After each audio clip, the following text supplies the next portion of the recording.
4, 3, 2, 1. Vous écoutez Taxi FM, musique, sport, information.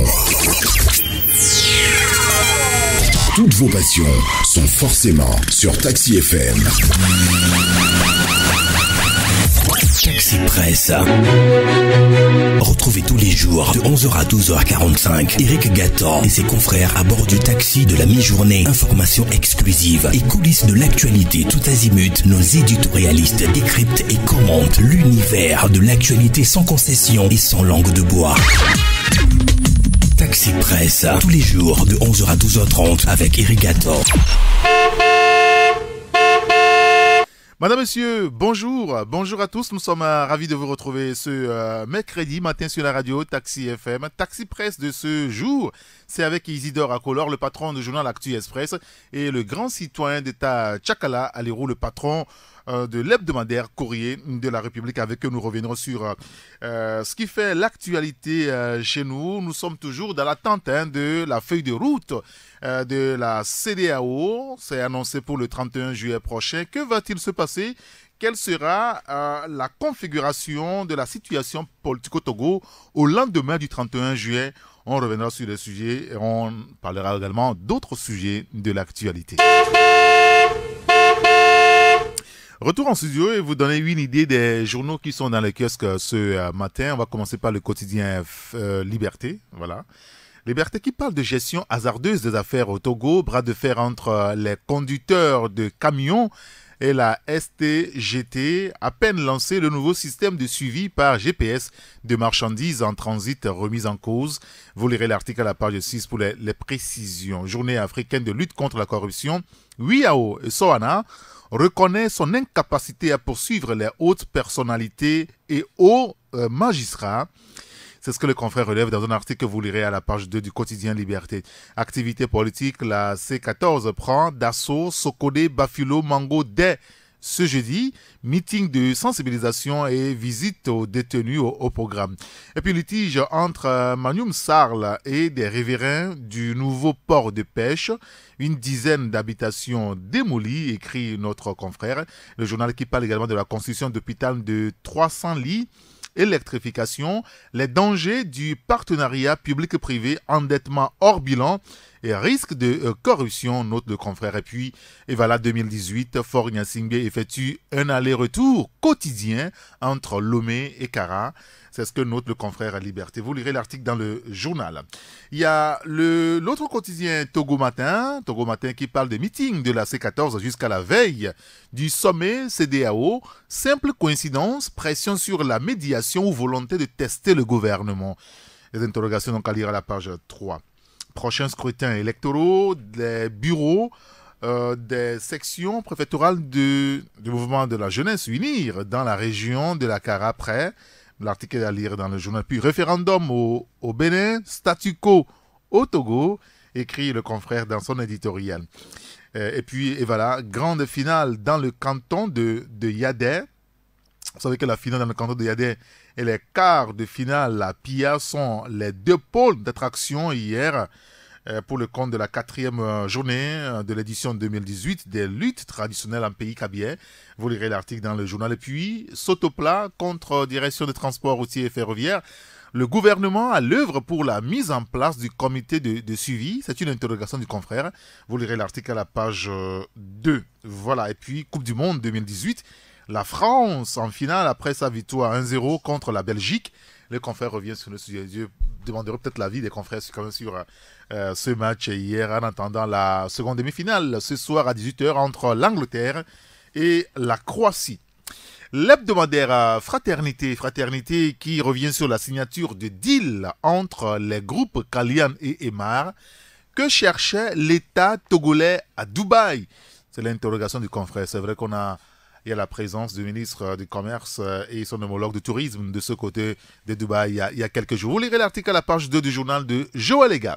Secteur de la microfinance, l'État complice du désordre ou du grand désordre. C'est l'interrogation du journal. Le confrère qui publie d'ailleurs la liste des 75 microfinances agréées. Vous lirez cela à la page 5 ainsi qu'à la page 7. Non, page 5 et 6, voilà.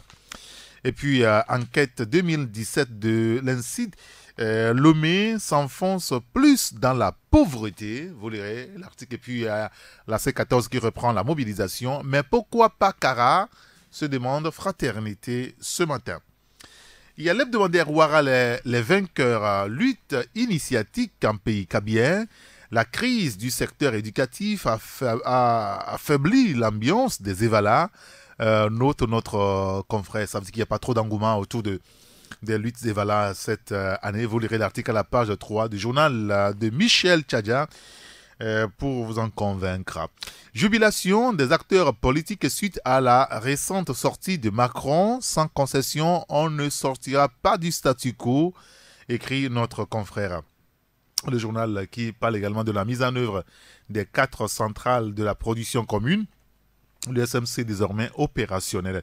Et puis, Académie de la Fédération des Verts d'Afrique, la 6e édition a pris fin sur une note de satisfaction. Les détails, c'est dans le journal Ouara les vainqueurs. Il y a le messager qui est aussi dans les kiosques.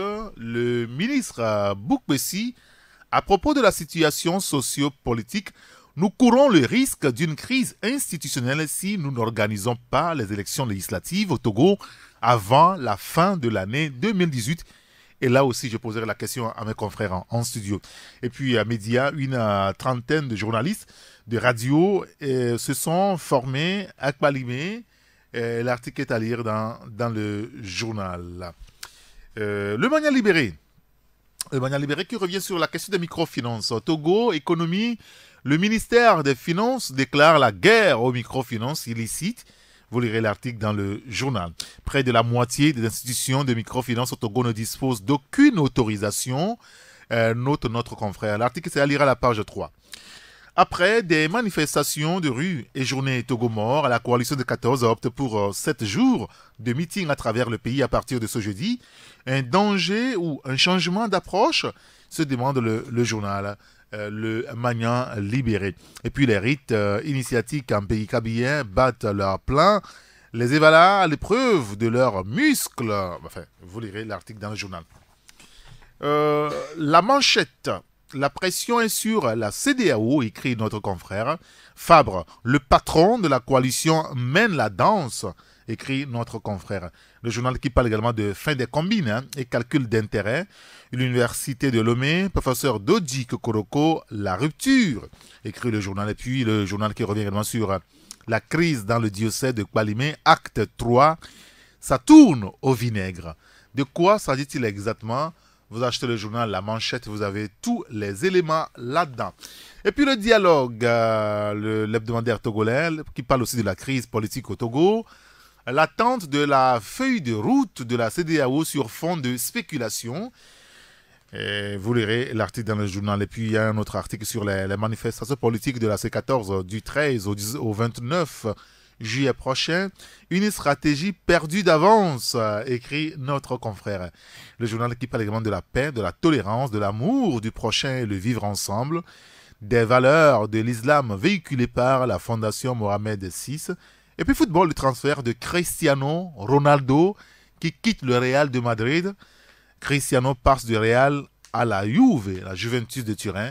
Vous lirez l'article dans le journal. On verra que beaucoup de Togolais deviendront supporters de la Juventus sur ce coup. Très bien. Écoutez, dans le kiosque ce matin, vous avez, outre le dialogue, il y a le journal La Manchette, il y a Le Magnan libéré, vous avez Ouara les vainqueurs, il y a le messager qui est aussi dans le kiosque, il y a Fraternité, vous avez le quotidien Togo matin et le quotidien Taxi FM, la seule radio d'information continue. Retour en studio avec mes confrères ce matin avec nous, le grand citoyen d'État Tchakala Alirou. Bonjour Tchakala. Bonjour Saint-Ric, bonjour à toutes les grandes citoyennes d'État et à tous les grands citoyens d'État. Et un coucou particulier à ceux qui sont du côté de la COSA. Oui, bien sûr, on va en parler tout à l'heure, les Evala. La lutte en pays kabien, on placera un mot là-dessus, c'est quand même important. Et puisque le confrère Liberté nous renseigne ce matin que le chef de l'État ne séjourne pas dans son village, qu'il fait l'aller-retour chaque jour. On reviendra sur le sujet. Bonjour, mon grand citoyen d'État Isidore Akolor. Bonjour Eric, bonjour à toutes et à tous. Vous allez bien? Pas mal. Merci de nous avoir rejoints. Oui. Vous savez, la Coupe du Monde est à l'étape de demi-finale. Nous connaissons l'un des finalistes, c'est la France. Hier, les Bleus ont battu la Belgique, les Diables Rouges de la Belgique, sur la plus petite des marges, 1-0. En attendant la seconde demi-finale ce soir entre l'Angleterre et la Croatie, on le disait, pour connaître donc dans l'adversaire de la France pour dimanche prochain. Mais disons que c'est une très belle compétition cette année avec beaucoup de surprises. L'Allemagne est partie au premier tour. Trop de surprises. Et le jeu, l'ambiance du jeu n'y est plus, c'est la tactique qui est plus primée cette fois-ci. On ne voit plus de fond du jeu, mais c'est les équipes qui sont plus prudentes, qui sont perdues, qui prudentes et ceux qui n'ont pas de fond de jeu, qui arrivent à gagner. Bon, comme on le dit. Je comprends que vous êtes un amateur de foot, vous voulez voir du beau football, du beau jeu. Mais c'est ça le football, c'est ça, on est privé de ça. Et la tactique a pris le pas sur le fond du jeu. Et c'est ce qui me chagrine un peu. Hier, j'étais sidéré de voir la France qui n'a pas développé un grand fond du jeu, mais qui a gagné. C'est ça le foot. Oui, c'est ça le foot, mais ça risque de décourager les amateurs, nous qui nous intéressions à voir du beau football, beau jeu. C'est bien dommage. Tchakala, c'est vrai que depuis le début de la compétition, il y a quand même pas mal de surprises. Hein. Des surprises à la taille du mont Everest. Oui, de très grosses surprises. Et le football, ce n'est pas une guerre où celui-là qui a la plus grande stratégie de combat arrive à gagner. Mais on veut du football, du jeu, ce qui est accrocheur. Du football champagne. Du football champagne. Mais malheureusement, à cette Russie 2018, le football champagne a manqué. Et c'est ceux-là qui sont de grands tacticiens, c'est ceux-là qui arrivent à verrouiller les arrières, qui arrivent à tirer leur épingle du jeu. On n'attendait pas voir la France à ce niveau parce que Didier Deschamps a su mettre en place une stratégie où le derrière est hermétique et il suffit d'une occasion, on la concrétise et puis bon, c'est fini, on verrouille tout. Et quand vous voyez aussi les autres équipes, c'est ça. Mais la seule différence, mais qui eût cru que la Belgique ne passerait pas? Oui. La Belgique, c'est l'équipe la plus complète. La plus complète. Moi, hier, Lukaku était l'ombre de lui-même. Ouais. Quand vous prenez aussi Eden Hazard qui a fait le jeu contre le Brésil, Eden Hazard n'a pas pu percer. Et quand vous prenez De Bruyne aussi, c'est un autre cas. Est-ce que les Djoudjou, l'Africain, ont encore parlé par là? Bon, on ne saurait le dire, mais je crois que ne soyez pas surpris. Restons sur le terrain, c'est le foot. Ne soyez pas surpris si la France arrivait encore à soulever son second trophée 20 ans après.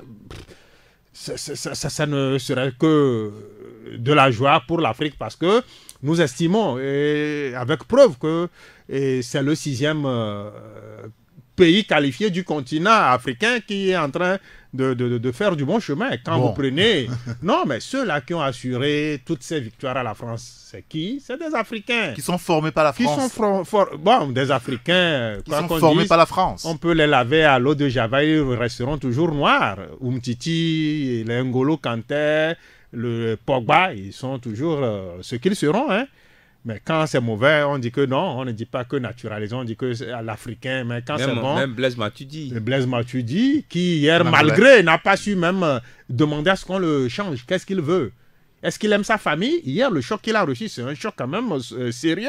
Il devrait quand même demander à être changé. Mais il voulait continuer. On a risqué quand même de retrouver encore un Vivien Foué sur le terrain hier, si les justes décisions n'avaient pas été prises. Donc, aujourd'hui, bon... Mon cœur bat pour deux équipes que j'aime, mais que le meilleur gagne entre l'Angleterre et la Croatie. Mais vous aimez ça bien serait... l'équipe anglaise et croate. Et croate, je les aime bien, mais que le meilleur gagne. Et ce meilleur-là, je voudrais que ce meilleur tienne la dragée haute à la France. Et moi, j'aurais souhaité placer un mot à ce niveau. Et la Croatie pouvait tenir tête haute à l'équipe française. Parce qu'ils ont un fond du jeu et tous les compartiments sont bien huilés. Mais tu vois, l'Angleterre aussi est dans les mêmes méandres que la France. Ils n'ont pas un grand fond de jeu. Ils arrivent à gagner. Je me pose beaucoup de questions. Mais le foot sur le terrain, c'est de la stratégie. Oui, vous mettez 2 buts arrière, vous arrivez à négocier le devant, vous marquez un but, c'est fini. Mais au risque de... Comment dirais-je pour la beauté du jeu. Pour la beauté du jeu. Oui, ça c'est vous les supporters. Oui, c'est ça qui fait l'entrain. C'est ça qui est même l'entrain du football. Mais s'il faut à chaque fois avoir des tactiques pour verrouiller les jeux, ne pas ouvrir le jeu pour qu'on puisse voir le football champagne dont nous parlions, tu vois vu comment le Brésil a été écarté. Oui. Mais je me dis que bon, on a vu du match. On a vu du match. Oui, on a vu du match. Ouvert. C'est ouvert. Le jeu est ouvert. C'était pas comme le match d'hier. C'était pas comme le match d'hier. Un but en demi-finale. J'étais pas du tout satisfait. Mais quoi qu'on dise, la Belgique a mieux joué que la France. Mais dominer n'est pas gagné. Bien sûr, c'est ça. Dominer n'est pas gagné. Et oui. C'est la France qui a quand même eu le dernier mot. Oui, le Brésil aussi est une déception pour ma part. Le Brésil est en train de perdre son âme quand on parle du jeu. Et Brésil je sais pas, quart de finale. Parce que les grands joueurs brésiliens se frottent au championnat français. Non, on ne voit plus ce jeu-là qu'on connaissait aux choses. Ce jeu, la samba, quand on dribble, on sait que non, c'est un Brésilien qui est en train de faire le jeu. Les Ronaldinho, il n'y en a plus. Les Ronaldo, le vrai, il n'y en a plus. Donc, vous voyez un peu. Et ce petit Neymar qui tombe à tout moment, même les gens sont allés même le chambrer, il roulait sur une autoroute. Ce n'est pas du jeu. Le Brésil, si le Brésil ne retrouve pas son jeu et qu'il va l'étiqueter sous le truc du jeu européen, je crois que le Brésil ne va plus remporter de coupe. On veut le jeu. Non, ils y sont obligés. Dire par exemple que c'est parce que des joueurs brésiliens se frottent à l'Europe qu'ils sont en train de perdre leur jeu. Non seulement ça, mais c'est... Aujourd'hui, le football, comme le disait, ouvert n'est plus de mise. Si vous le faites, vous risquez de perdre. Mais il faut le faire tout en contrôlant l'arrière. Non, c'est ce qui pousse maintenant. Vous avez vu l'Italie, ces choses-là. Le Cadenaccio, il y a ça. Mais sont passés à la trappe. Ils ont voulu ouvert. Mais c'est voilà. En éliminatoire. Et quand vous voyez un pays comme le pays organisateur, la Russie, qui n'a pas un grand fond du jeu, qui gagne, je me pose une question. La Croatie est passée à la trappe. Non, la Croatie toujours. La Serbie, oui. Bon, voilà, c'est ce qui est dommage. Moi, j'aurais souhaité que la Croatie puisse gagner et on va voir comment la France puisse se comporter face donc, à la Croatie. À la Croatie. Mais il faut que la Croatie arrive à se débarrasser d'abord de l'Angleterre. Du grand Harry Kane. Harry Kane, malheureusement, il n'est pas seul. Il y a un certain Sterling, le feu follet. Sterling, lui. Qui dépasse même le ballon. Oui. C'est un TGV, lui, quand il prend le ballon. Mais malheureusement, dans la finition, il se mélange les pédales et il n'arrive pas à concrétiser. Mais le grand stratège, il faut voir l'arrière. Quand vous prenez les John Stones, quand vous prenez les grands arrières, ils sont bons. Et même en milieu. C'est une équipe aussi complète que la Belgique. Mais je vois quand même l'Angleterre aussi passer. Et après avoir soulevé la coupe en 1966, ça ne serait que justice rendue à ce grand pays de foot si plusieurs... Ceux qui ont inventé le foot. Ceux qui ont inventé le coupe arrivent à le soulever. Harry Kane, c'est quelqu'un, un bon capitaine, et un capitaine très précoce, et qui arrive quand même à drainer derrière lui tout un pays. Moi, je vois l'Angleterre passer, pourquoi pas soulever la coupe. Ça ne serait que justice à ce grand pays. D'accord, écoutez, on verra. À ce niveau, on parlait plutôt du soccer. Comme je l'appelle, le foot ce n'est pas très connu. Dans les pays anglo-saxons, c'est plutôt le soccer. Oui, le soccer, oui, bon, enfin. On sait que l'Angleterre est le pays qui a quand même inventé le football. Et le foot qui s'est quoique, parce qu'il y a encore d'autres choses qui se disent derrière ça. Bon. Peut-être c'est eux qui ont mis ça sur les sellects, mais le foot n'est pas né en Angleterre. Il est né où? Bon, ça c'est un autre débat. Il est né où? C'est un autre débat. C'est un autre débat. Le foot est né en Angleterre. En tout cas, c'est ce qu'on fait croire. Vous voulez parler des Noirs. Oui. Vous voulez parler des Noirs qui étaient les premiers dans la antique peut-être en Égypte à jouer voilà. le foot. Bon. C'est un autre débat. Bon, si vous voulez, on en parlera une autre fois. Messieurs, merci beaucoup. Il se réfère à Cheikh Anta Diop. Voilà, égyptologue. L'égyptologue. Je voudrais qu'on place un mot. C'est normal. Par rapport donc aux luttes et voilà, qui se poursuivent quand même dans le pays kabyle.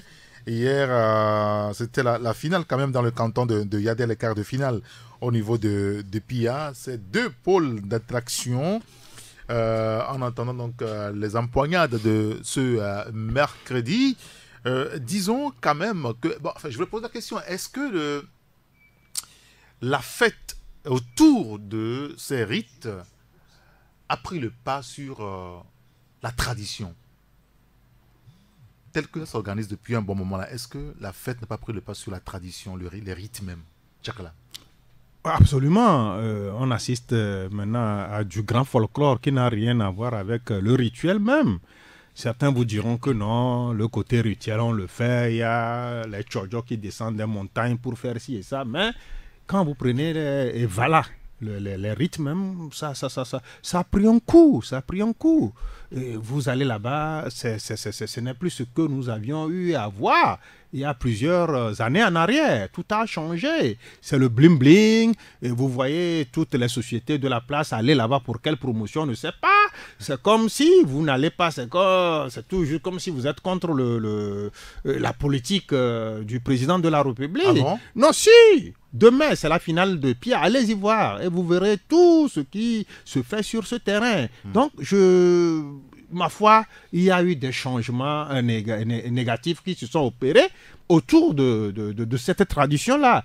Je me dis que si Ford dit que mais lui c'est moi, mais il y a quelque chose qui n'a pas pu se débarrasser. C'est notamment ces évalas-là.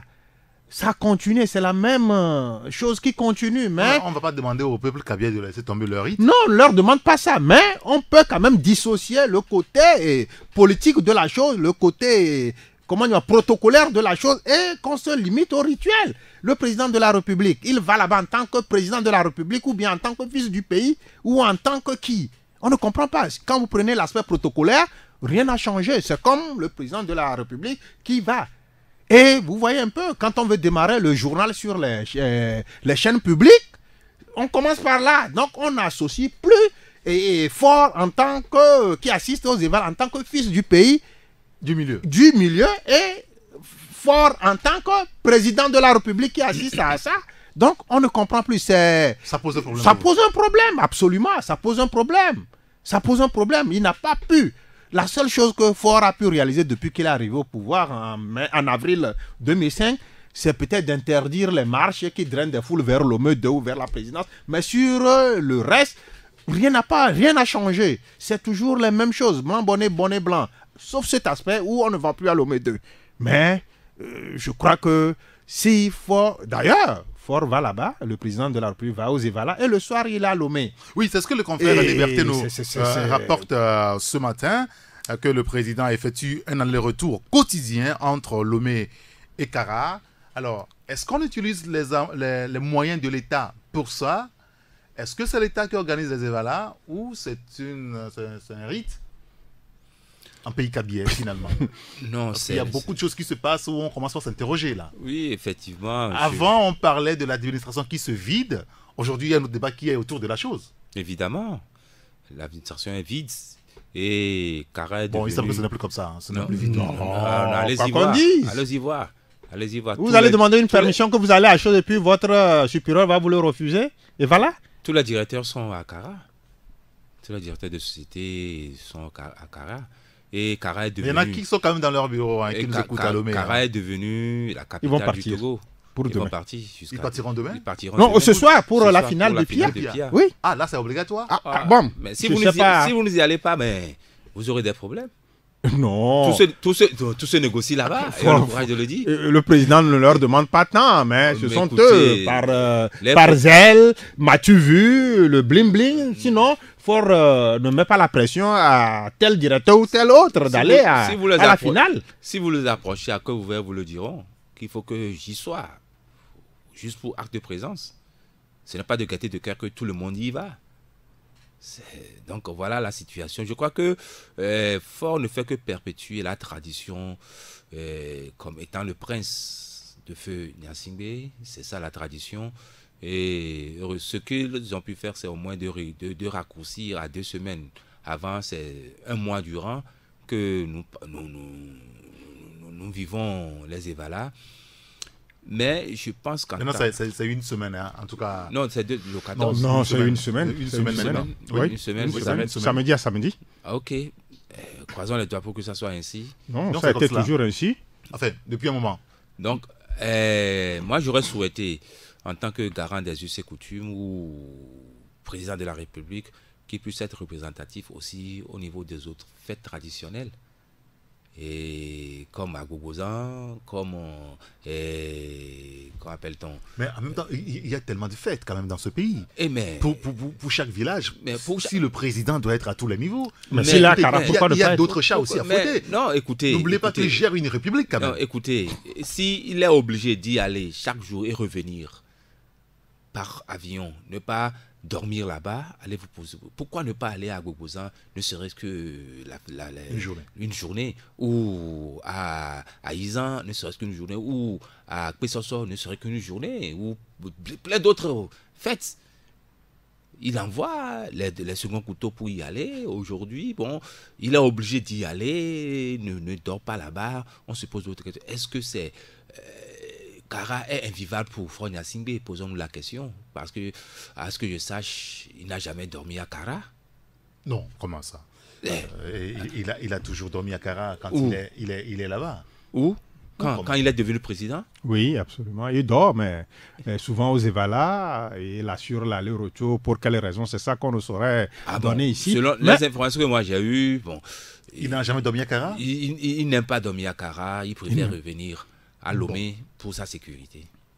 Oui, Tchakala. Oui, et c'est Fort Gnassingbé? Fort Gnassingbé n'a pas su créer cette rupture comme il avait voulu. C'est que les premières années de sa présidence auraient été l'année de la rupture. Mais il s'y est mal pris. Imaginez-vous que la première année, en 2005, les Evala de 2005, qu'il ait consacré seulement 3 jours pour ces rites-là. Je crois qu'il aurait Mais en même temps, réalisé ce n'est quelque pas au chose. président de la République de dire aux garants des us et coutumes de la localité le nombre de jours de leur rituel. Non, il participe. Les rites continuent. Mais lui, il prend part à la chose 3 fois ou bien 2 fois. Ça dépend des cantons qu'il aura choisi pour gérer ça. Mais il n'a pas su créer cette rupture-là. Donc ça lui colle la peau. Imaginez-vous, si en 2018, le président Ford décidait de n'assister qu'à la finale de Pia ou de Lama ou de je ne sais quel canton, mais ça va créer des suspicions. Les gens vont quand même raconter des choses. Là, il y a les autres localités. Oui, les gens vont donc, il s'est embrigadé et ça le poursuit jusqu'alors. À partir du moment en 2005, au lendemain de sa prise de pouvoir, il n'a pas su créer cette rupture-là. Il allait dans le même sillage que son feu père. Là, il est obligé d'assumer jusqu'à la fin. Imaginez-vous que cette édition Evala 2018, Fort n'y aille pas, comme il le fait d'autres célébrations de fêtes traditionnelles. Ça va susciter des interrogations, de très grandes interrogations. On dira, mais il est en train de faire ci, il est en train de faire ça. Est-ce que le côté protocolaire de la chose est très important? Parce que vous l'évoquez tout à l'heure, s'il est là en tant que président de la République, hier avec les conférences de lanceurs de débat, président de la République ou chef de l'État, On sait qu'il y a une différence entre les deux. Oui. Et puis s'il est en visite privée, s'il est en congé ou en vacances. Oui, mais souvent, nous avions... moi, j'ai essayé, quand est-ce qu'on appelle quelqu'un président de la République Oui. et quand est-ce qu'on l'appelle chef de l'État. Bien sûr. Il est chef de l'État quand il quitte les frontières nationales. Oui. Quand le il n'est pas au pays. président, quand le président togolais va en France, il est chef de l'État Quand il est en togolais. dehors de notre Mais il est en territoire. dehors de... Mais ici... Quand il est sur le territoire, il est président de la République. Mais il est toujours président de la République parce que tout le protocole, le dispositif protocolaire, le suit à Cara. Donc ça veut dire, au cours de ces événements-là, ça veut dire qu'il n'est pas carré en tant que fils du milieu qui assiste à des rites, mais il est là en tant que président de la République. Vous voyez un peu? Là, ça veut dire que il y a beaucoup de choses qui se font et qui ne devraient pas l'être. Qui ne devraient pas l'être. Je ne sais pas si vous avez un commentaire à faire autour de ce sujet-là. Non, c'est bien Isidore. dommage qu'on en soit arrivé là. Et la rupture, Faure Gnassingbé n'a pas pu le faire et ça le poursuit. Mais n'oublions pas que c'est aussi un marketing politique. Et nous sommes en année électorale. Oui. Donc, il faut visiter tout le monde. Ce n'est pas pour rien que... Non, mais enfin, c'est pas la première fois qu'il y va. Je n'en disconviens pas. Oui, mais pourquoi est-ce qu'il faut associer cela à une année avant les élections? Évidemment, parce que vous avez vu depuis le 14 octobre, et plutôt 14 août, c'est plutôt le 19, c'est le 19 août quand la crise avait démarré. Oui, bien sûr. Mais Faure Gnassingbé s'est trouvé une autre,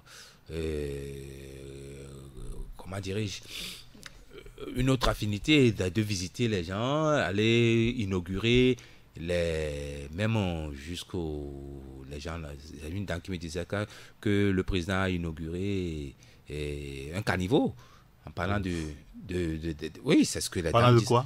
Du 4e lac.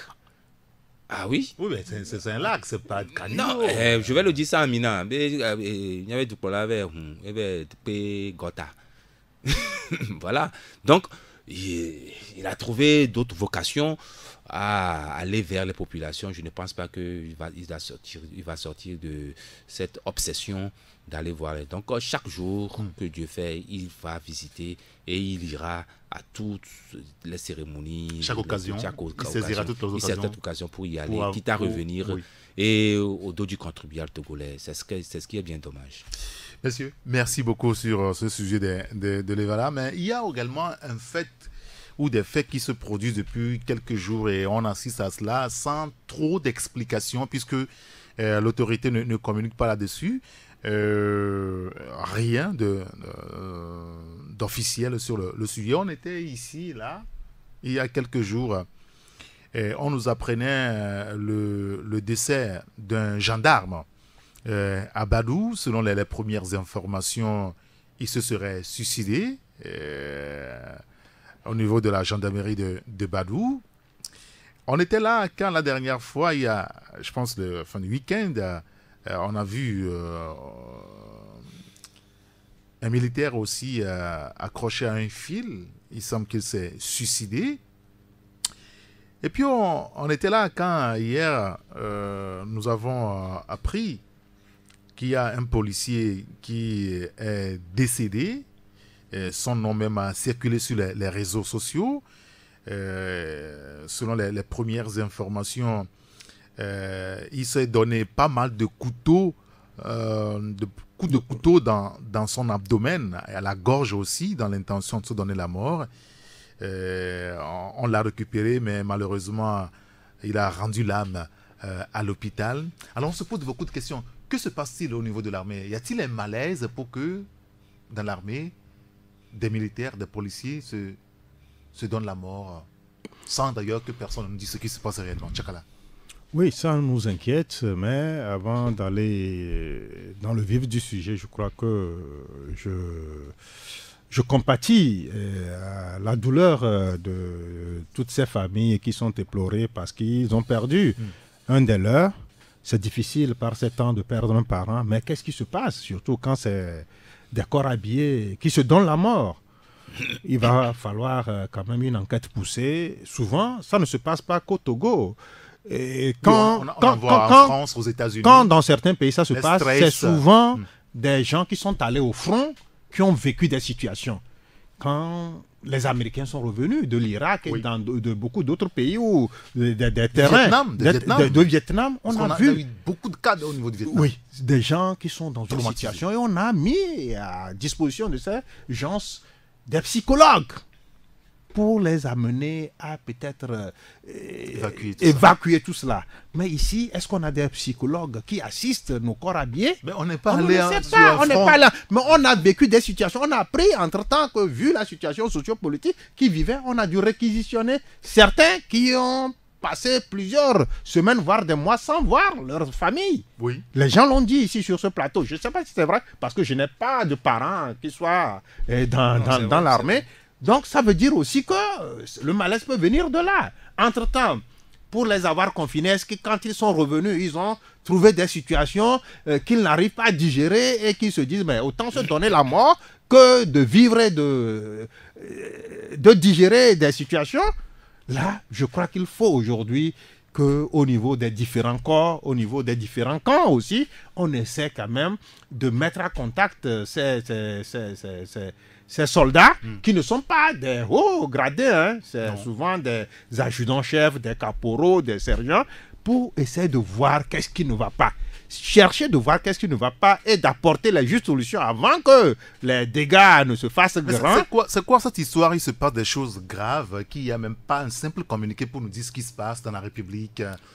Non, Ce sont quand même des corps habillés. non, c'est la grande muette et on a voulu aussi les entourer d'un mutisme qui n'a pas son sens Mais ce sont normalement. des citoyens C'est des qui perdent la vie. citoyens, c'est des citoyens qui perdent la vie. Maintenant, est-ce qu'on est en train de mener des démarches pour voir où se situent les raisons éventuelles qui les conduiraient à se donner la mort? On ne le sait pas, mais je crois que l'heure est suffisamment grave pour quand même qu'on nous dise quelque chose.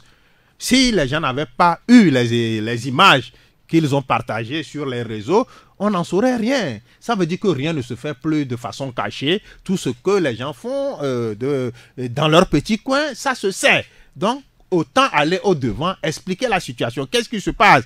Est-ce que ces gens-là ont eu des déboires avec leur hiérarchie? Est-ce qu'ils ont des problèmes dans leur camp? Est-ce que, souvent, on sait que les Togolais aussi vont sur les théâtres d'opération, Oui. notamment au Mali. Est-ce que là-bas, ils ont eu des problèmes? Ont-ils cherché peut-être à faire partie de ces équipes de maintien de l'ordre onusien et ils n'ont pas pu le faire, les intégrer?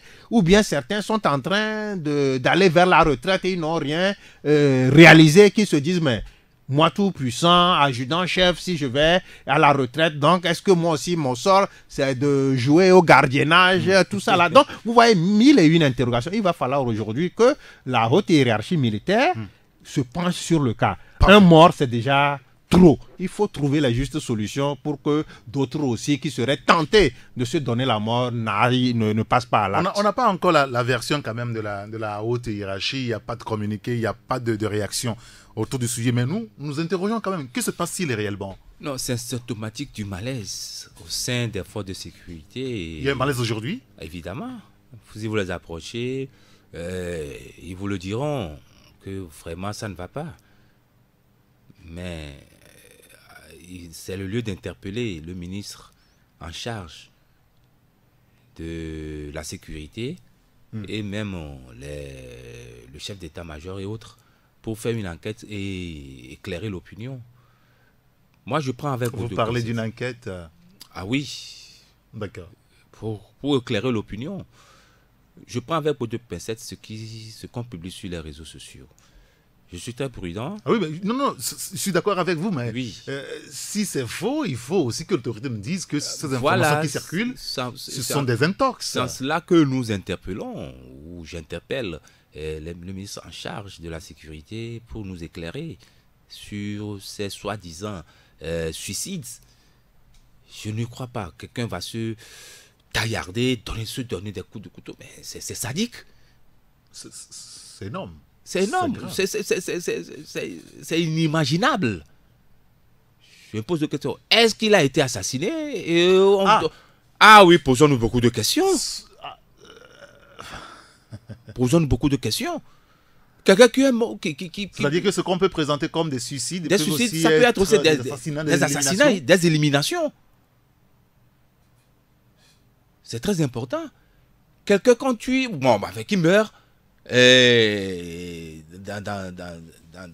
gars de Balou, Oui. il n'était pas en faction, il était même poste. au poste. Qui meurt, aucun communiqué. Moi, je prends ça avec beaucoup de pincettes. Il faut aller au-delà de l'information qu'on nous sert. Tchakala, c'est une piste aussi qu'il ne faut pas peut-être négliger. Non, c'est une piste qu'il faut explorer. Il faut explorer. Vous êtes en faction, vous retrouvez mort.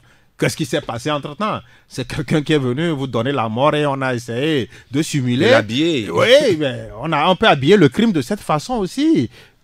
De quoi l'accuse-t-on pour lui donner la mort? Il faut aussi, toutes les pistes sont bonnes. Cela ne relève pas des enquêtes possibles. Si on cherche, si on cherche, on va trouver. Et bon, on peut peut-être arriver aussi à circonscrire certains éventuels mots qui vont s'opérer dans le corps de ces braves soldats. Donc, aujourd'hui, il faut aller, ça ne doit pas être un sujet tabou à partir du moment où sur les réseaux sociaux, les gens ont partagé ces malheureuses situations. Donc, oui, mais on a vécu des périodes assez difficiles pour nos frères, nos sœurs, parce qu'il s'agit d'eux, oui, de forces de l'ordre, ceux qui sont à la gendarmerie, à la police, même l'armée. Des fois, on les voit, certains de leurs éléments sillonner nos routes. On nous parle de la sécurité à l'époque. Au moment où la crise était quand même à son paroxysme, il n'y a pas eu ces cas-là. Pourquoi est-ce que quand tout est un peu relax, c'est à cette période qu'on assiste à ce genre d'événements? Non, peut-être qu'ils ont eu à comprimer beaucoup de choses en eux. Vous savez, l'évacuation n'est pas aussi facile que ça. Hein. Quand on comprime beaucoup de choses, les gens qui vont sur les théâtres d'opération, c'est par là qu'ils se donnent la mort. C'est quand ils reviennent et que tout est calme qu'ils se remémorent de tout ce qu'ils ont eu à faire et tout ce qu'ils ont eu à vivre. Donc c'est l'après théâtre d'opération, l'après tout ce qu'ils ont eu à faire, qu'ils peut-être n'arrivent pas à digérer ça. Donc je crois que nous ne sommes que dans cette droite ligne de ce que tous les soldats endurent. Toutes les hypothèses sont bonnes. Mais moi je maintiens encore ma position.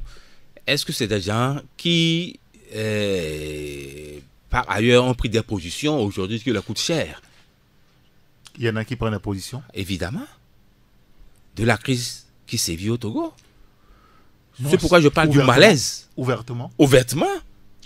Oui. Vous en connaissez quand même qui prennent des positions ouvertement? Ce n'est pas le lieu d'en parler. Non, je vous demande de citer un nom, mais c'est-à-dire que... Tout le monde sait qu'il y a un malaise au sein des forces de sécurité et des forces armées. Oui, il y a un autre aspect qu'il ne faut pas oublier, c'est cet aspect des grades. Vous êtes avec quelqu'un, vous faites presque la même chose, vous avez presque le même niveau, mais vous voyez ce camarade de rang ou de troupe qui évolue. Et vous êtes statique. Vous êtes adjudant, vous êtes là. Vous êtes adjudant, vous êtes là. là. Lui devient capitaine. Non, mais les gens sont restés... Il est colonel. Et ça crée des frustrations. Je vois l'autre là, avec qui j'ai commencé. Je connais son niveau, je connais tous les diplômes. Parce que, bon, il a tel... Là, lui, il évolue rapidement. Ça peut aussi créer des stress au point où je dis, mais si ça n'est ainsi, autant me donner la mort que de continuer par voir ceux avec qui je suis censé évoluer, et continuer leur chemin, leur bon chemin, que moi, je reste là statique. Peut-être je vais monter la garde chez un grand patron quelque part, et avec tous les mépris qu'ils vivent. Donc, vous voyez, c'est tout. Mais il faut aujourd'hui penser, la haute hiérarchie, je l'interpelle, doit penser à comment est-ce qu'il faut amener les soldats à évacuer tous ces stress, tout ce qui pouvait ou bien pourrait les pousser à commettre j'estime que c'est une bêtise. Se donner la mort, c'est une bêtise, hein? Oui. C'est une grande bêtise. Il faut être courageux aussi avant de le faire. Celui-là qui s'est poignardé, celui-là même qui s'est donné le couteau pour se trancher la gorge, il faut être courageux. Ça veut dire que ce qu'il est en train d'endurer est très profond, est très grand. Souvent, ça se constate auprès des hommes de troupe. Mais aujourd'hui, ceux dont on parle, c'est des adjudants, et ce ne sont pas des caporaux. Ce ne sont pas des hommes de troupe. Donc, on attend. Des officiers subalternes. Ou des officiers subalternes qui ont eu des grades plus ou moins élevés dans le corps. C'est ça. Donc, ce n'est pas juste par frustration que les gens vont se donner la mort ou se suicider. C'est pourquoi je maintiens encore ma thèse. Est-ce que ce ne sont pas des éliminations? Je voulais vous interroger, oui, je voulais vous interroger justement sur... vous savez que récemment, à l'Assemblée nationale, on a voté un test par rapport à la police pour améliorer leur cadre de vie, c'est le statut de la police. Mais selon plusieurs informations, jusqu'à ce jour, cela ne s'est pas traduit dans les faits. Et nos frères, nos sœurs qui sont dans la police ont le sentiment qu'ils sont oubliés. Ils n'ont pas d'avancement. Oui, le décret d'application n'est pas pris jusqu'à présent. C'est bien dommage. Et ça crée beaucoup de frustration. Même le grade le plus élevé au niveau de la police, commissaire divisionnaire, et ça s'arrête là. Alors que des gens ont un bagage très élevé avant d'intégrer ce corps. Et ils sont bloqués à ce niveau. Ce n'est pas normal. Le statut leur donne plus de promotion et il va falloir faire du lobbying pour que on puisse prendre ce décret d'application et revoir le statut ou pourquoi bien ça promouvoir pourquoi ça gêne la police. De promouvoir la police, le policier quand vote un test, on ne les prend des mesures de décret d'application, ça devient un problème. On les appelle dans le jargon les poulets. Oui, c'est vrai. Voilà, donc pour eux, c'est des civils. Donc on ne les considère pas comme des corps habillés. C'est ce qui est dramatique. Alors que c'est eux qui doivent plutôt assurer notre sécurité en interne. Oui, bien sûr. C'est ce qu'ils font d'ailleurs. Oui, Tchakala, et puis on va marquer. Mais je ne sais pas ce que les policiers ont fait pour mériter un tel sort. Hein. On se frotte à eux tout le temps. On voit tout le travail qu'ils abattent. Oui. Il faut être méchant pour ne pas reconnaître la qualité du travail que ces policiers abattent. C'est des gens qui méritent quand même ces dispositions. Maintenant, l'application, qu'est-ce qui fait problème? Ils veulent que ces gens-là donnent la voix d'abord. Certains en ont donné. Il paraît que là-bas, c'est la loi de l'omerta. Hein? Vous voyez... C'est la grande muette. Oui, vous voyez, vous assistez, mais vous êtes obligé de comprimer ça en vous. Est-ce que tous ces états de fait-là ne conduisent pas ces gens-là à aller au-delà de ce qu'ils doivent se faire? Non. Une loi a été votée, c'est passé à l'Assemblée nationale. Qu'est-ce qui se passe? Et puis, ces gens-là ne sont pas dans leurs droits. Voudrait-il qu'ils fassent comme les autres le font avant? Non. Non, voudrait-il parce que... Pas comme ce qui s'est passé en Côte d'Ivoire. Non, on ne voudrait pas cela. Ils seront matés. On ne voudrait pas cela, mais quand même qu'on leur donne ça, c'est leur droit. On a senti qu'ils le méritent, c'est pourquoi la loi a été votée. Mais pourquoi maintenant on ne les établisse pas dans leurs droits? Il y a un problème quelque part. S'il y a un problème, il faut échanger. C'est le contact permanent, les échanges permanents qui permettent aux gens de comprendre qu'effectivement, c'est de bonne foi que cette loi a été votée. Mais il y a des problèmes de moyens pour accompagner la dynamique. Et on sait comment faire passer le message. Mais les laisser dans cette expectative, ils ne savent pas pourquoi on les traite ainsi. Mais moi, je suis choqué. Oui, je me rappelle que pour voter cette loi, ça a été la croix et la bannière. Oui. Ça veut dire que la mauvaise foi aussi. L'opposition au Parlement a appuyé le vote de cette loi-là. Je me rappelle très bien. Non, évidemment. Et dans cette loi... Aujourd'hui, il n'y a quand même pas d'évolution. Non, pas du tout. Les policiers sont dans l'expectative. Ouais, c'est comme si on oblige le pouvoir à prendre des décisions qu'il ne veut pas prendre. Et dans cette loi existe quelque chose de très important. Et la création de la police communale. Nous n'avons pas de police... La police de proximité? Non, communale. Communale. On n'a pas de police communale. Ce qui fait que chaque commune qui veut, vous allez en principe, quand vous allez à Thiévier ou dans les autres communes, vous devez avoir une police digne de ce nom pour pouvoir encadrer les manifestations publiques. On en dispose ça au Togo. Mais il y a quand même des commissariats. Donc ce sont des policiers mais qui sont des policiers, mais qui sont régis par... Comment appelle-t-on? Une autre disposition. Et le maire n'a pas autorité sur ces éléments. Et ça, c'est un vrai problème. Peut-être qu'on va relancer le débat là une autre fois. Messieurs, merci beaucoup. Un mot sur la corruption. Vous savez que récemment, il y a eu quand même une rencontre internationale. Je veux parler de la rencontre des chefs d'État de l'Union africaine à Nouakchott en Mauritanie qui a pris en compte cette thématique de la corruption pour pouvoir remettre l'Afrique sur les rails pour son développement. Alors, en marge de la journée africaine de lutte contre la corruption, le confrère Liberté nous rappelle ce matin que le président de la cellule anti-corruption, Wiao Soana, reconnaît son incapacité, l'incapacité de sa structure à poursuivre les hautes personnalités, les hauts magistrats. Est-ce que ce n'est pas grave, ce genre de déclaration, finalement? C'est extrêmement grave. C'est extrêmement grave et cela vient à mettre en doute le travail que cette institution est amenée à faire sur le terrain. C'est extrêmement grave. Ailleurs, on démissionnerait. On ne va pas l'avouer comme ça. On démissionne et on dit que pour telle et telle raison, on ne peut pas faire ce qu'on veut. Parce que ce n'est pas la première déclaration de M. Wiao.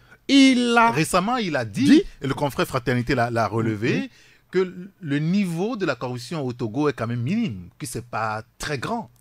Mais aujourd'hui, quand il parle de l'incapacité de sa structure à pouvoir poursuivre les hautes personnalités, les hauts magistrats dans le pays, on n'attend pas que les gens, tous les Togolais, soient des milliardaires et qu'ils aient acquis ce titre-là de façon malhonnête, par la corruption, par le truchement de la corruption, avant que M. Wiao ne dise que non, et la corruption atteint un seuil critique pour agir. Même si c'est 1000 francs que quelqu'un prend indûment par des tours sinueux, il faut le prendre comme il est. C'est un corrupteur ou bien c'est un corrompu. Mais quand il vient à dire que non, il ne peut pas prendre certaines personnes, des hauts magistrats, des hautes personnalités, ça veut dire que il est en train de tirer vers les caniveaux son institution. C'est un aveu d'impuissance et on rend le tablier et on met en selle ceux-là qui peuvent oser. Pour la corruption, ce n'est pas vous et nous. Ce ne sont pas les alevins, mais si son filet va prendre des alevins et laisser les gros requins, baleines passer en travers, ça veut dire que on n'aura rien fait. On n'aura rien fait. Quand on parle des millions, quand on parle des milliards, quand on parle de cette campagne de gabonaise de notre équipe... En même temps, on peut se poser la question, est-ce que franchement, cette commission de lutte contre la corruption et les crimes assimilés, est-ce que la commission a les moyens véritables de poursuivre ces hautes personnalités, ces hauts magistrats? Dans les faits, quoi, franchement. Non, ils ont besoin de quels moyens? Ils tirent déjà... On a mis du temps, quand même, avant de leur trouver un local. Oui, ils ont eu leur local. Ils ont besoin de quoi? Par beaucoup d'argent aussi. Par rapport à ce que nous avançons, par rapport à tout ce que nous avançons comme corruption dans le pays, ils ont besoin de quoi? Ils ont déjà le soutien de la population. Vous pensez que la commission, la haute autorité de lutte contre la corruption va interpeller tel pour qu'il s'explique et que la population va créer au scandale? Ils ont notre soutien. Ils tirent leur soutien d'une loi qui a mis en selle cette institution de travail. Ils ont besoin de quoi encore? Là, s'ils ne sont pas compétents, qu'ils libèrent le plancher et qu'on donne, qu'on remette en selle ceux-là qui peuvent titiller ces grands corrupteurs-là. Si aujourd'hui nous en sommes là, on a parlé de certaines routes financées à coups de milliards, on n'a même pas amorcé la chose. On a parlé même de la fédération où plus de 600 millions sont passés comme ça, on ne retrouve pas les pistes. Ils ont besoin de quoi? La presse a essayé de faire sa part. Oui. Il appartient à ces gens-là de saisir. J'ai appris la dernière fois qu'il y a la LCT qui a saisi le procureur de la République et même cette instance-là pour que la lumière se fasse autour de certains trucs que nous avons toujours dénoncés ici. Mais ils attendent quoi? On n'a pas besoin d'être logé à 2 février et d'avoir des milliards sur son compte avant de faire ce qu'ils sont censés. Je vais demander aussi l'avis de Isidore Akolor sur ce sujet. Non. Isidore, quel est votre avis sur le sujet? Je ne sais pas si vous vous rappelez, lors de la création de cette commission, je disais que c'était de l'enjolivère. Oui, bien sûr, vous l'avez dit. Oui, c'est juste pour orner, dire qu'on a des institutions qui ne peuvent rien faire. Et quand vous les prenez un à un, rares sont ceux qui ont les couilles pour pouvoir traduire les gros morceaux en justice. Ils se contentent plus des menus fretins que des gros morceaux. Voilà. Et c'est un aveu d'échec et d'impuissance que M. Wiao vient de dire. de proclamer haut et fort. Ça nous conforte dans notre position que cette commission ne peut rien faire au Togo. Mais il faut qu'on règle le problème de la corruption. Il faut qu'il y ait des gens capables quand même de poursuivre ou de demander des comptes à des gens qui font dans la corruption ou qui sont corrompus. Pour le faire, il faut avoir des couilles et être financièrement indépendant. La plupart de ceux qui sont là-bas, je ne pense pas qu'ils sont financièrement indépendants. Jusqu'à preuve du contraire, je ne vais pas citer des noms ici, c'est des gens qui sont là juste comme des commis de la République et qui cherchent leur pitance, tout comme nous qui sommes ici. Ceux qu'on nomme dans de telles commissions, c'est des gens qui ont déjà réalisé leur vie et ont un background et qui sont prêts à courir tous les risques possibles. Et quand son président vient nous dire qu'il n'est pas en mesure de traduire ou de poursuivre les gros poissons, je pense qu'il faut dissoudre rapidement cette commission. Vous appelez à la dissolution de cette rapidement, parce qu'ils ne peuvent rien faire. Ils ne peuvent rien faire. La commission dirigée par c'était pas l'ancienne commission qui a été dissoute. Oui, il y a eu une première commission anticorruption, mais ils ont essayé de faire quelque chose. Mais qui a été fini par avaler par la corruption. La corruption, oui, parce qu'on a dit que bon, c'est les menus frétins qu'on met dans la nasse et on laisse les vieux requins. Et ce n'est pas normal. Tant que cette pratique va persister, je crois que nous aurons des institutions, des enjoliveurs pour donner une impression que nous sommes dans la démocratie alors que nous sommes dans la démocrature. Démocrature, c'est-à-dire créer des institutions juste pour enjoliver, pour donner l'impression qu'on veut aller de l'avant, alors que tout cela, c'est des gens qui sont sous les bottes, c'est des gens qu'on met au pas. Et c'est ça le drame du Togo. Est-ce qu'un jour, on luttera véritablement et efficacement contre la corruption dans ce pays, je veux dire? Tant que ce système persistera, on ne peut pas lutter. Vous voulez dire que sous ce système, on ne peut pas lutter, on peut pas lutter contre la corruption? Pourquoi? Non, je m'en donne pour preuve. Combien de fois la presse n'a pas joué sa partition en dénonçant des cas de corruption, et je n'en donne pour preuve le cas de la route Lomé-Anfoin-Vaughan. Mais personne ne s'est saisi de ce dossier, ni le procureur de la République. Et on nous fait comprendre que non, avant de se saisir de ce dossier, il faut qu'il y ait quelqu'un qui puisse porter plainte. Là, je me pose beaucoup de questions. Et ça veut dire que le procureur de la République peut s'auto-saisir dans cette affaire? Évidemment. Ça se passe partout. Vous vous souvenez, et la corruption au niveau de la FIFA, c'est un journaliste anglais qui a commencé à dénoncer. Et les procès en cascade sont tombés. Il y a le cas à côté, ce journaliste ghanéen. Oui, Anas, mon ami. Qui a piégé pas mal de... Oui, qui a piégé. Bon, lui, il est plutôt en Akova. Il est plus dans l'investigation sous-main. Oui. Donc, c'est des pratiques qui sont risquantes et qui ne respectent aucune déontologie. Parce que c'est des caméras cachées ou autres. Mais ça lui réussit. Non seulement ça, parce qu'il a des soutiens aussi pour le faire. Voilà, donc les journalistes togolais n'ont pas ce soutien, mais on essaie de dénoncer beaucoup de choses. Aujourd'hui, dites-moi, où se trouve le dossier concernant la dénonciation des magouilles autour de la route Lomé et Vaughan-Anfoin, où nos confrères de Liberté et Rendez-vous ont été convoqués ou assignés en justice jusqu'à présent, mais qu'on nous dise que ils ont raison ou ils ont eu tort. Mais il y a toujours cette épée de Damoclès qui pèse sur la tête du jour au lendemain. On peut ressusciter ce dossier. Mais il nous souvient que des ministres ont démissionné ou bien ont été éjectés. et en l'occurrence et le ministre de l'économie d'antan. Non, mais on n'a jamais dit pourquoi est-ce que Ayassor a été, je veux dire, débarqué de son poste. Voilà. On n'a jamais dit. Voilà. Si c'est un rapport avec les ce scandale ou c'est parce que le patron a voulu faire autre chose. C'est les incongruités de la gestion de l'affaire de l'État au Togo. Quand vous dépossédez un ministre de son portefeuille, il faut donner les raisons pour lesquelles vous le dépossédez. En France, ça a existé. L'affaire Cahuzac est édifiant. On sait pour quelle raison Cahuzac n'est plus aux affaires. Mais au Togo, du jour au lendemain, on nomme, on démet sans raison.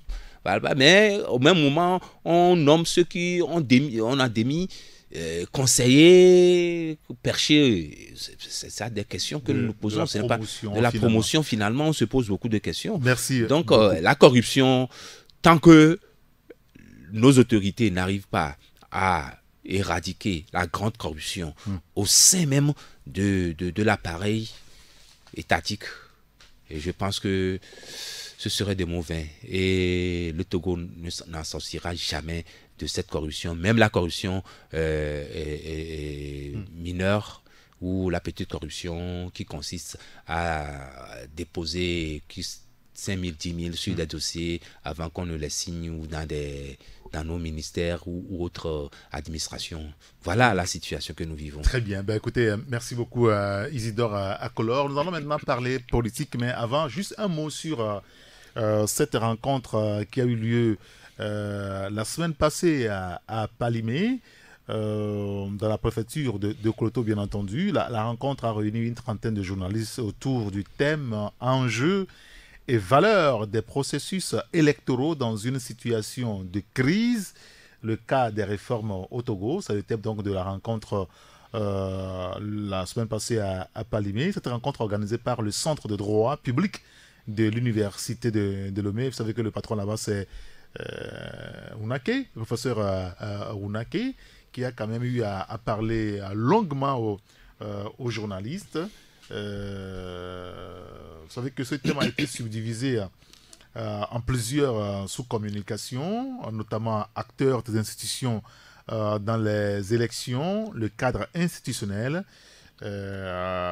également organes des règlements des contentieux électoraux, organisation des élections législatives au Togo, enjeux et perspectives, et le dialogue comme mode de règlement des conflits, le cas des facilitations de la CEDEAO. Et ça, d'ailleurs, a retenu l'attention quand même des journalistes, cette trentaine de journalistes qui étaient présents donc à Palimé la semaine dernière. Comment est-ce que vous analysez cette initiative du Centre de droit public de l'Université de Lomé, Isidore? Non, moi j'ai applaudi quand on a créé cet organe, Centre de droit de l'Université, pour pouvoir outiller les journalistes à mieux maîtriser les thèmes de droit et autres.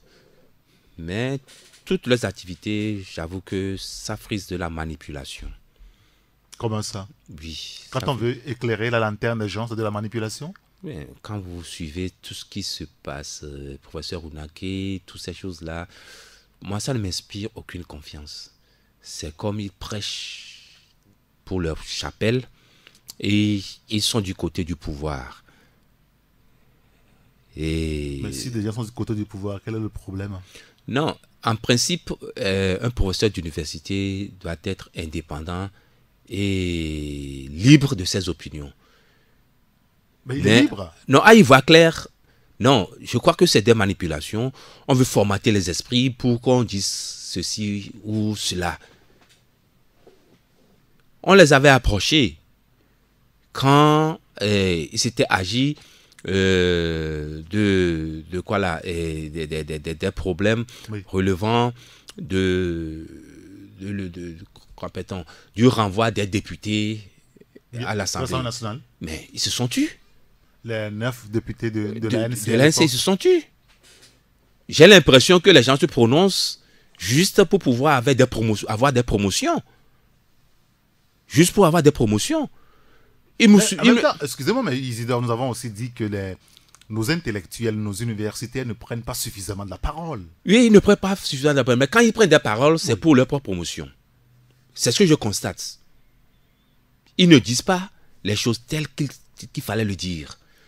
Il nous souvient quand il s'est agi de la rétroactivité ou des conséquences d'une modification constitutionnelle. Toute modification constitutionnelle a un effet immédiat. On nous a tourné en bourrique avec ces histoires d'effets rétroactifs, de loi rétroactive, que la loi n'est pas rétroactive. Vous vous souvenez de ça? Bien sûr, oui, si. Mais alors qu'il s'agissait seulement de dire que non, toute modification constitutionnelle a un effet immédiat. Parce que... D'application immédiate. Oui, d'application immédiate, puisque c'est la loi fondamentale. Donc toute disposition antérieure ne peut pas être en contradiction, en conflit avec la nouvelle disposition. J'ai pas un grand diplôme en droit, mais le bon sens voudrait que une disposition suprême... Non, mais il ne s'agit pas du bon sens, il s'agit du droit. Non, voilà. On est dans le domaine du droit. Voilà. C'est là où se situe le problème. Le droit parle de la légalité. Le bon sens parle de la légitimité et de l'éthique. C'est en cela que je pose beaucoup de questions. Il y a ce pourquoi on enseigne la désétude et comment appelle-t-on la désétude et j'oublie un peu le terme d'une loi et l'obsolescence d'une loi. Je vais vous donner une preuve. La loi du 13 mars qui condamne les professeurs qui ont enceinté les élèves. Mais est-ce que cette loi, elle est enveilleuse? Mais c'est ça, c'est en désétude, parce qu'elle n'est pas appliquée. Mais c'est une loi qui est toujours en vigueur. Donc, ne parlons pas seulement de la loi et autres, mais parlons plutôt de la légalité, plutôt de la légitimité de cette loi. Parfait. Parce que la légitimité prime sur la légalité. Donc vous estimez, par exemple, que ces multiples initiatives du Centre de droit public de l'Université de Lomé, c'est beaucoup plus pour fomenter les esprits. C'est pour fomenter les esprits. Pour quand même avoir de la promotion. J'aurais été invité là et on va avoir un débat. Et je n'ai jamais été invité à ce genre de formation. Je ne me plais pas du tout de cela. Le peu que je connais du droit, je sais que c'est le bon sens qui irrite les gens. On parle justement politique puisqu'on évoquait tout à l'heure des sujets comme le règlement des conflits, le cas des facilitations de la CEDEAO au Togo. Dans votre édition d'hier, Isidore Akolor, vous vous interrogez, hein? Vous voulez savoir si nous ne sommes pas en train d'aller vers une transition sans Faure Gnassingbé. Est-ce que nous y sommes aujourd'hui, une transition sans Faure Gnassingbé? Son mandat est toujours en cours, quand même. Évidemment, mais c'est quelque chose que nous tirons d'une analyse de Yves Ekwe-Amaizo, le coordonnateur de l'association CVU, du comité pour la vérité des urnes au Togo et branche de la diaspora.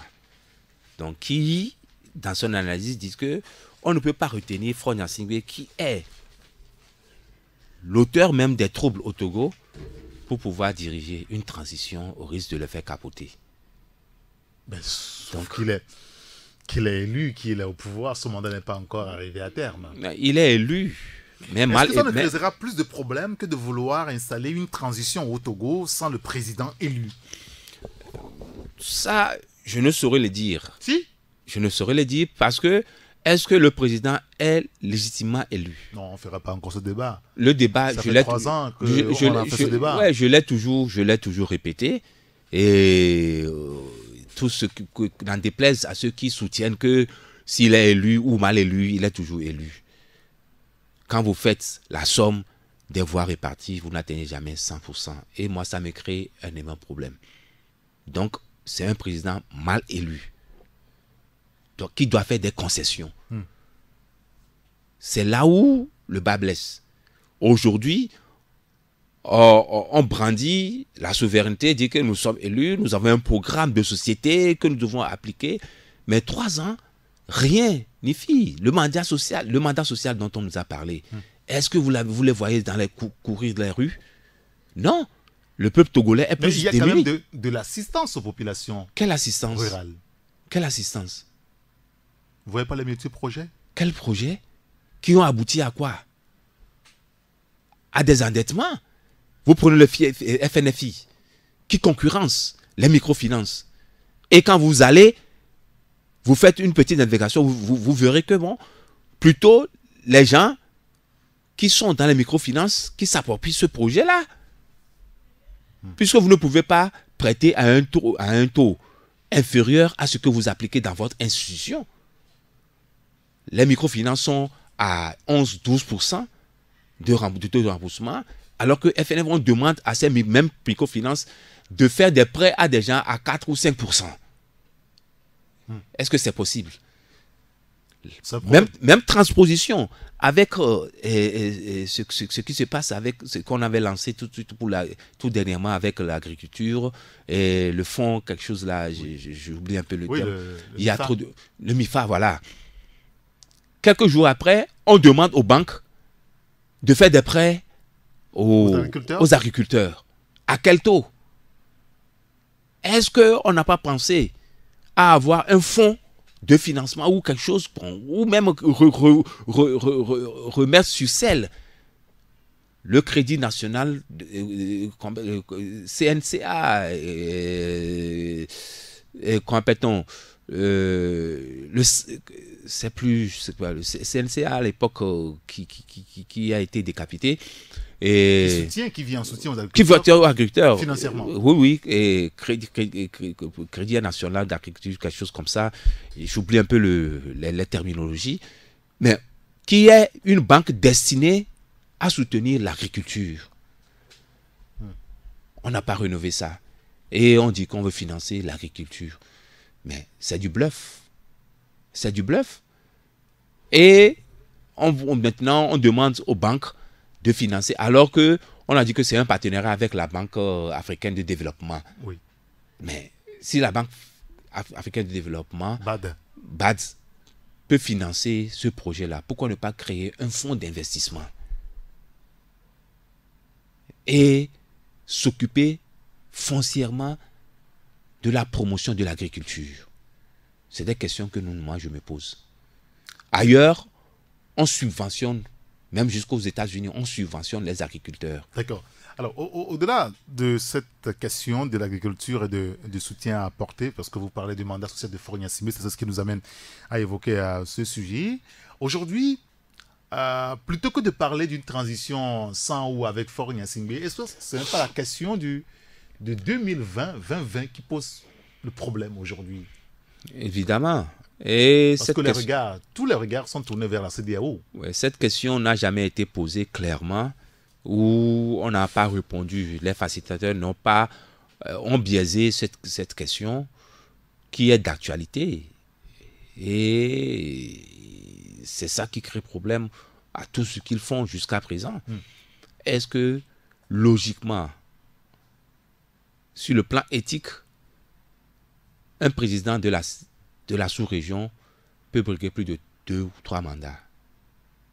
C'est la question fondamentale qu'il faut se poser en référence au protocole additionnel de la CEDEAO que Faure Gnassingbé et Yaya Jammeh ont refusé de signer à Accra.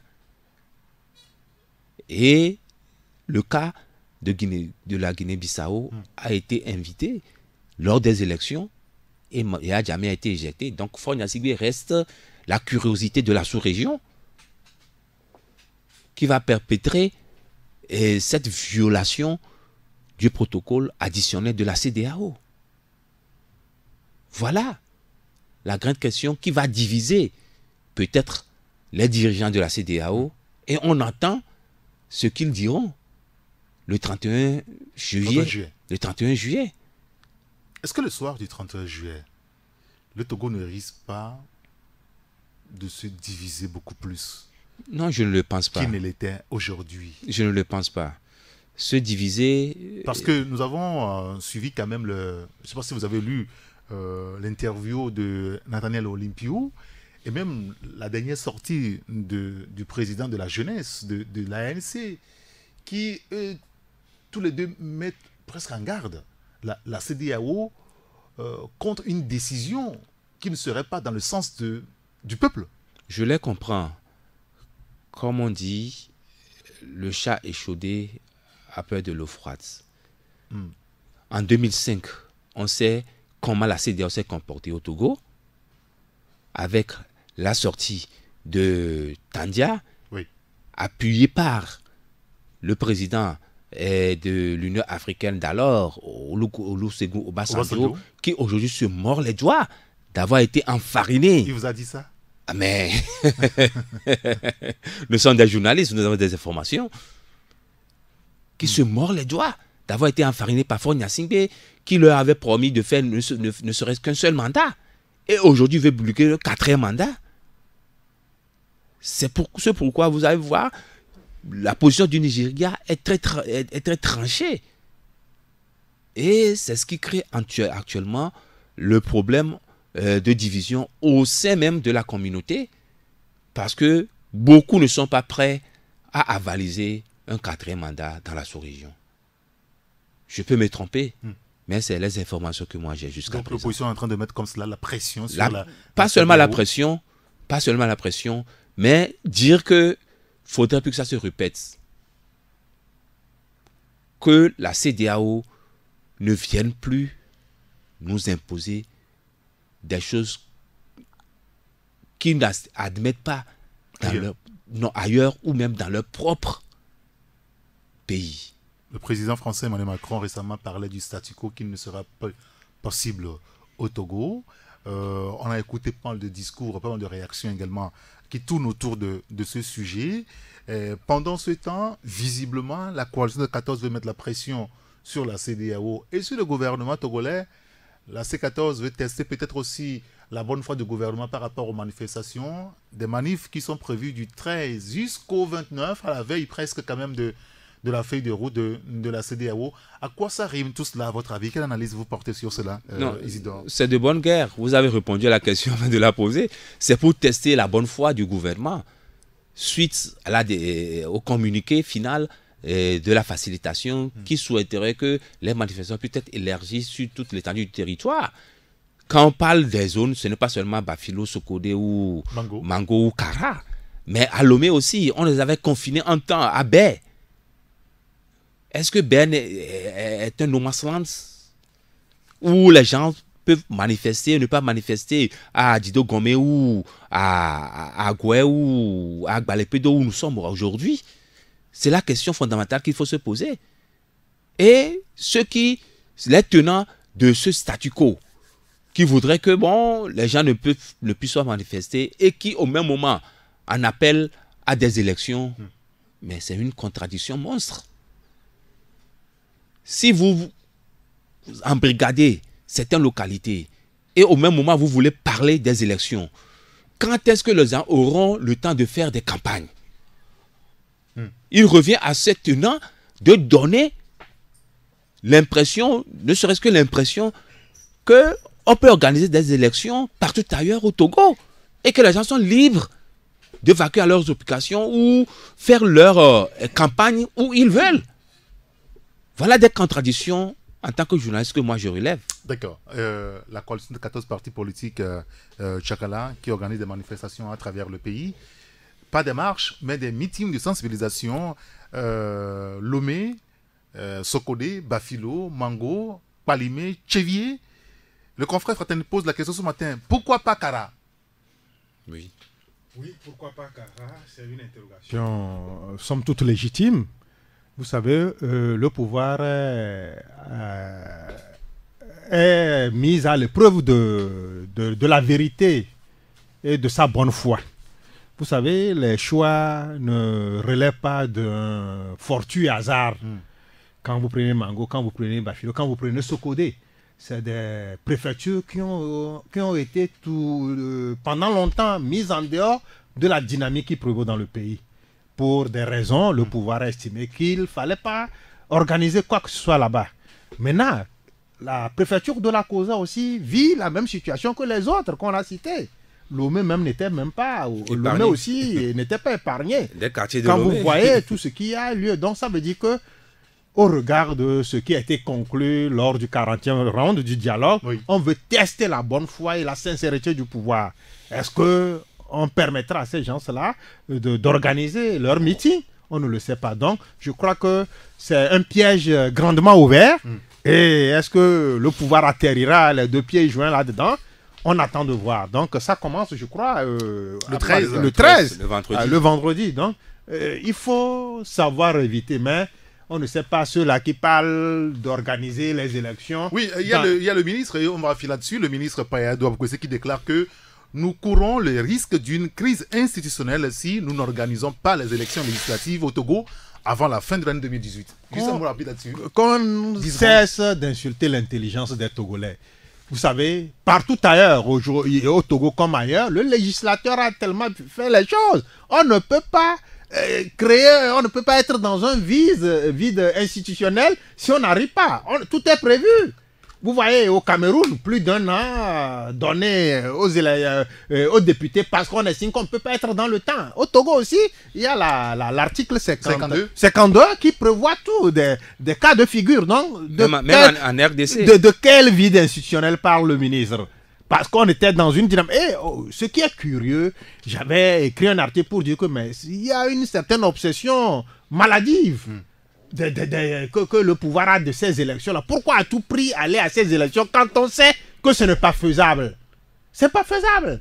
Mango, Sokodé, Bafilo et dans d'autres localités où on n'a jamais manifesté. On va aller, on mettra ces zones-là en dehors de la tumulte qui prévaudra ou bien on va composer. Il y a beaucoup de choses à faire avant les élections. 10 secondes. Non, juste pour ajouter quelque chose aux dernières nouvelles, des informations parvenues à notre rédaction font état que on demande à la coalition de tempérer ses ardeurs. Et on attend de voir la suite. Qui demande? Est-ce qu'elle va succomber? Les facilitations. Bon, on verra bien. Tout à l'heure, vous cherchez un sigle et sa définition, le CNCA, qui est la Caisse nationale de crédit agricole. Très bien. Voilà. Merci à notre auditeur. À ceux qui nous suivent. À nos auditeurs. Oui, mais il faut ressusciter cette caisse. Parfait, très bien. Messieurs, merci beaucoup. Tchakala Alirou. Je m'excuse de m'être absenté pour un petit temps. Quelques temps, pour bien des sûr. urgences. Je devrais le remarquer. Merci beaucoup à vous. Merci à Isidore. Merci également à Diab Prospect qui a assuré la coordination technique. Appelez-moi Ancien Irrigator. À demain. Taxi FM. C'est une fenêtre ouverte sur l'actualité d'ici et d'ailleurs.